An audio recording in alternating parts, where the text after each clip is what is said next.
Deuteronomy, specifically in chapter 16. And as you no doubt know, it's quite common for us to begin Bible studies on one of God's annual holy days by turning to Leviticus chapter 23, since it provides us a complete listing of all of God's weekly and annual set or fixed times. And while man has come up with his own times, his own holidays, some perfectly fine and fine for us to take part of, but many, or perhaps even most, are borrowed or adapted from pagan days and celebrations, and certainly we do not participate in those. But God has provided us the days and times He has set to be kept, the days He has set apart as holy time. And of course, Leviticus 23 lists them all to one degree or another. And of course, I mentioned this on the Day of Atonement, but as Mr. Armstrong used to put it, the Bible is like a jigsaw puzzle, where there is a little bit here, a little bit there, and if you have to take all those little smaller individual pieces and put them together to come to a full understanding of what God has prepared for us on a particular subject. And one of the places that provides us with a bit more detail is Deuteronomy chapter 16. And there's something there that is said in a particular way that, as far as I know, is not worded this way anywhere else. And so I want to focus on it and dwell on it a little bit here. But I want to start in Deuteronomy chapter 16. And we're just going to read verses 13 through 15 as they pertain to this great feast. So starting here, Deuteronomy 16 and verse 13. You shall observe the Feast of Tabernacles 7 days, after that you have gathered in your corn and your wine. Now you'll notice that this feast, comes after the corn and the wine were gathered in. Well, that's not really a clear translation. That's a King James translation. I'm not sure what exactly it says in other translations, other versions. But it's not very clear, so I'm going to read this again, this verse, but this time I'm going to read from the New King James Version, because it makes it a little more clear as to what the Hebrew actually means. Verse 13 again from the New King James Version says, You shall observe the Feast of Tabernacles 7 days, when you have gathered from your threshing floor and from your wine press. So basically, the threshing floor and the wine press were both the final stages of their respective spring and fall harvests. The threshing floor was, of course, the last step before the grain was taken to the storehouse, and the wine press, and actually the word properly refers to the vat that the juice from the wine press flowed into. But either way, the vat was where the grape juice was fermented into the final product of wine. And so both terms in the Hebrew actually refer to the final step or the final process, final stage, if you will, of both the harvest from the spring and the harvest from the fall. And so the point is that this Feast of Tabernacles is specifically kept after both harvests were gathered in.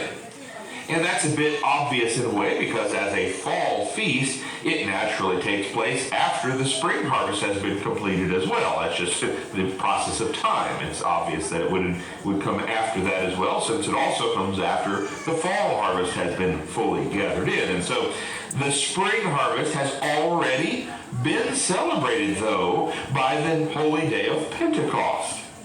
But just as the spring grain naturally had to be literally harvested before the single day of celebration came to pass, so too the fall crops had to be literally harvested before this 7-day celebration could take place. Obviously the celebrations of the two periods of harvest cannot take place while the literal harvests themselves were taking place. but the symbolism is found in the celebrations God set for both the spring and the fall crops. And of course, we know and have talked about it many times before, but God designated, or designed, I really should say, 2 annual periods of harvest in ancient Israel, with the spring harvest being the smaller of the two and the fall harvest being the larger main period of harvest.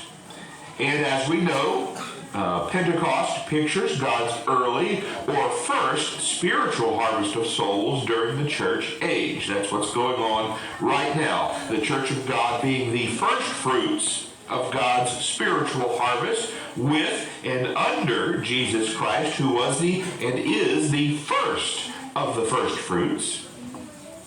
But that tells us then that the fall feast naturally represents the greater, or I should perhaps better put, say, larger and final spiritual harvest. But that's jumping ahead in the story, so to speak, and we'll come back to that a little bit later. But continuing here in Deuteronomy 16, verse 13, so the context is set in that this feast was to take place once both periods of physical harvest were accomplished. And that's important for us to remember as we move into the next verses. Continuing on now in verse 14. And you shall rejoice in your feast, you and your son and your daughter and your manservant and your maidservant and the Levite, the stranger and the fatherless and the widow that are within your gates. So this verse basically starts out by telling us we are to rejoice here at this great Feast of Tabernacles. Nothing really all that surprising. We do that anyway, just simply because we're able to come together in this manner for 7 days. But God has made it explicit here, you shall rejoice. And then it lists everybody that would be the whole group of people. All of us together. But it starts out, we shall rejoice here at the Feast of Tabernacles. But before we read verse 15, let's just skip ahead to the very last statement in verse 15 for a moment. The very final statement, the very end of verse 15 says, therefore you shall surely rejoice. Therefore, you shall surely rejoice. Now, the point here is that verse 13 says what we are to do. And with, keep the Feast of Tabernacles for 7 days after the 2 periods of harvest have completed. Verse 14 then tells us what we are to do at or during this feast. We are to rejoice. But verse 15 then not only adds, as we'll see, where we are to keep this feast, but it adds why we are expressly commanded to rejoice during it. So let's now read all of verse 15 and see why we are to rejoice. Deuteronomy 16, verse 15, starting at the beginning. It says, 7 days shall you keep a solemn feast unto the Eternal your God in the place where the Eternal shall choose. So this 7-day feast is to be kept where the Eternal chooses to place his name. Other passages state it that way, that it is to be kept where God will choose to place his name. This simply says that you're to keep it unto the Eternal your God in the place which the Eternal shall choose, but he does so by placing his name there. Other places add that statement about him placing his name at a particular location. And we understand that today God places his name in a location through the leadership that he has placed in his